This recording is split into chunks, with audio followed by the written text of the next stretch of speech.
আসসালামু আলাইকুম বন্ধুরা, আজ আপনাদের নিয়ে এলাম ঢাকার খুব কাছে কিন্তু একদম গ্রামের পরিবেশে ঘেরা এক অনন্য স্থান জিন্দা পার্ক, রূপগঞ্জ, নারায়ণগঞ্জ। ঢাকা থেকে জিন্দা পার্ক আসার জন্য প্রথমে চলে আসবেন কুড়িল বিশ্ব রোড এবং সেখান থেকে জনপ্রতি 50 টাকা ভাড়া করে বিআরটিসি বাসে কাঞ্চন ব্রিজ এবং সেখান থেকে লোকাল অটোতে করে জনপ্রতি 30 টাকায় জিন্দা পার্ক। আমি এখন অটোতে করে জিন্দা পার্কের উদ্দেশ্যে রওনা দিয়েছি। প্রকৃতির কাছাকাছি থাকতে চাইলে এবং পরিবার বা বন্ধুদের নিয়ে একটু সময় কাটাতে চাইলে জিন্দা পার্কের মতো জায়গা আর শহরের ব্যস্ততা থেকে পালাতে চাইলে জিন্দা পার্ক চলে আসুন, সবুজ আপনাকে ভালোবেসে কাছে টেনে নেবে। আমরা এখন চলে এসেছি জিন্দা পার্কের গেটের সামনে এবং টিকিট মূল্য জনপ্রতি 100 টাকা করে এবং বন্ধের দিন অর্থাৎ উইকেন্ডে হতে পারে 150 টাকা এবং ছোটদের জন্য আলাদাভাবে রয়েছে 50 টাকা। প্রায় 33 একর দেরাজ এই পার্কে রয়েছে 250 প্রজাতির 20 থেকে 25,000 প্রজাতির গাছ, ছায়াময় রঙিন ফুল আর নরম বনভূমির মতো এক জাদুকরী পরিবেশ। জায়গাটা বেশ বড় এবং সাজানো গুছানো। এখানে বসার জন্য অনেক ধরনের ব্যবস্থা আছে, যেমন গাছের তলায়, টঙে, এমনকি গাছের উপরেও। আমি আপনাদেরকে সুন্দরভাবে সবকিছু দেখানোর চেষ্টা করব, আপনারা ভিডিও শেষ পর্যন্ত আমার পাশে থাকবেন। চারপাশ যতদূর চোখ যায় সবুজের ছোঁয়া, যেখানে সবুজের সঙ্গে মিশে যায় শান্তি, পাখির ডাক আর দূরে জলাশয়ের মৃদু ঢেউ।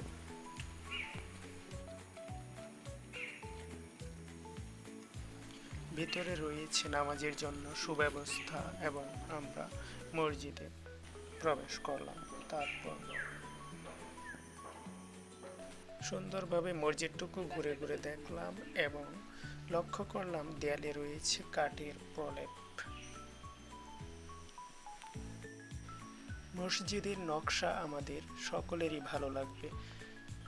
তার মধ্যে আমার সবচেয়ে ভালো লেগেছে পার্কের মধ্যে একটি মসজিদ অবস্থিত, যার ফলে গড়ে উঠেছে সময় মতো গুরুত্ব সহকারে নামাজের সুব্যবস্থা। তারপর আমরা বের হলাম পার্কের বাকি অংশটুকু সুন্দর করে ঘুরে দেখার উদ্দেশ্যে। তারপর আমরা একটি বন্দুক এবং বেলুন দেখতে পেলাম। সেখানে আমরা কিছু সময় বন্দুক দিয়ে সবাই কিছু সময় কাটালাম।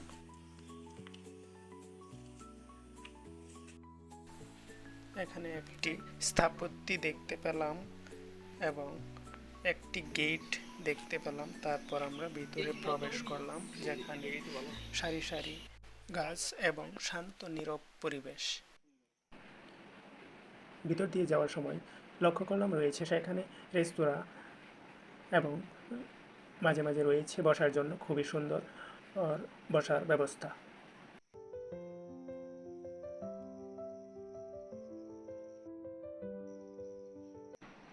নাম না জানা অনেক পুরনো এবং নতুন অনেক ধরনের গাছ সেখানে আমরা লক্ষ্য করলাম এবং দেখতে পারলাম।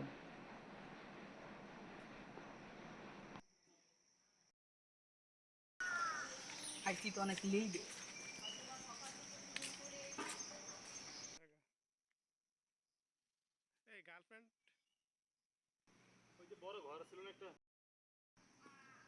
তারপর যেতে যেতে আমরা মাঝপথে লক্ষ্য করলাম 3 তলা বিশিষ্ট একটি লাইব্রেরি। লাইব্রেরির বর্তমান প্রবেশ মূল্য 20 টাকা।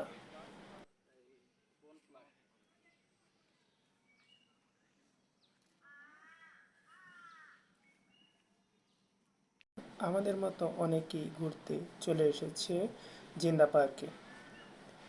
তারপর আমরা একটি কাঠের বাঁশের তৈরি সাঁকো দেখতে পারলাম এবং একটি বিলের মাঝখানে বসার সুব্যবস্থা দেখতে পারলাম। রোদের নরম আলোতে পার্কটা যেন আরো প্রাণবন্ত হয়ে উঠল। দূরে গাছগুলোই পাখিরা বসে গুনগুন করছে আর আমরা তখন ছোট্ট একটি ব্রাঞ্চে বসে সবুজটাকে চোখ ভরে দেখে নিলাম।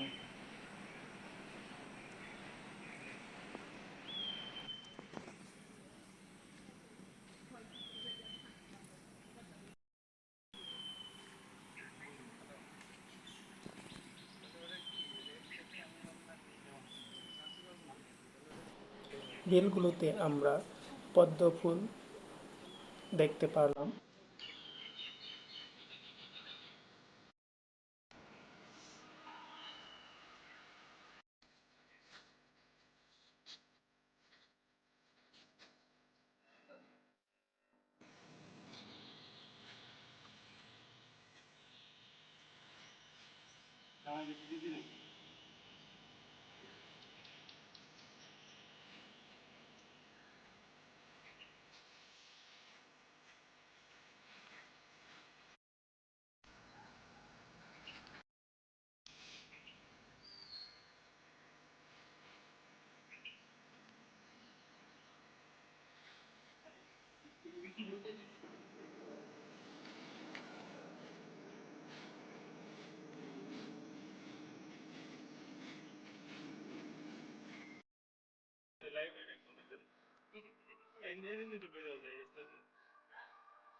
তারপর আবার আমরা বাঁশের তৈরি সাঁকো দিয়ে বিল বা পুকুর যাই বলি না কেন তার মাঝখানে অবস্থিত অংশ বসার অংশটুকুতে যাওয়ার চেষ্টা করলাম এবং গেলাম।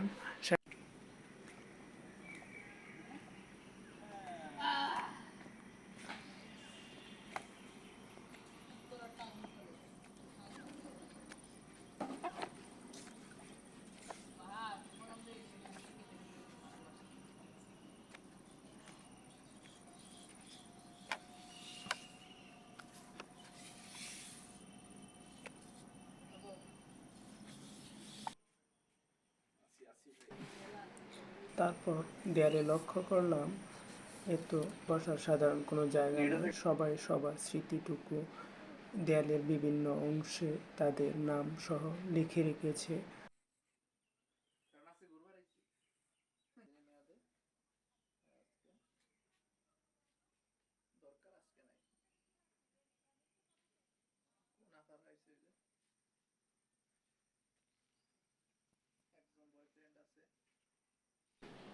কিছুটা সময় সেখানে সবাই উপভোগ করলাম এবং বিভিন্ন ধরনের গল্প করলাম। চারপাশটা সুন্দরভাবে দেখার পর আবার ফিরে এলাম। তারপর আমরা লাইব্রেরির উদ্দেশ্যে গেলাম। লাইব্রেরিটির নাম ছিল অন্বেষা পল্লী লাইব্রেরি। সেখানে অনেক ধরনের বই রয়েছে এবং সময় কাটানোর জন্য সুন্দর একটি মনোরম পরিবেশ। তারপর আবার লাইব্রেরি থেকে চলে এসে আবার পরিবেশটুকু আমরা উপভোগ করতে শুরু করলাম।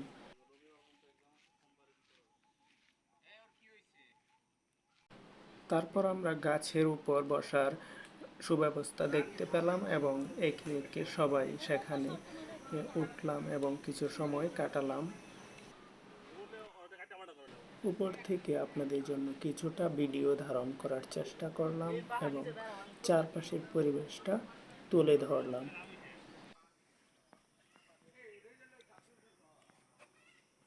গাছের মাধ্যমে একটি লাভ আঁকা ছিল যা দেখতে খুবই চমৎকার লাগতেছিল। তারপর এদিকে আরও একটি বসার জায়গা দেখতে পেলাম যেখানে সবাই বসেছিল এবং সুন্দর পরিবেশটুকু উপভোগ করলো। আসলে ভ্রমণ মানেই মনের শান্তি। ভ্রমণ আমাদের শিখিয়ে দেয় ধীরে ধীরে হাঁটতে, নিঃশ্বাস নিতে, নিজেকে খুঁজে পেতে। প্রকৃতির কাছে গেলে বোঝা যায় শান্তি আসলে কিনে পাওয়া যায় না, খুঁজে নিতে হয়। ধন্যবাদ। আসসালামু আলাইকুম।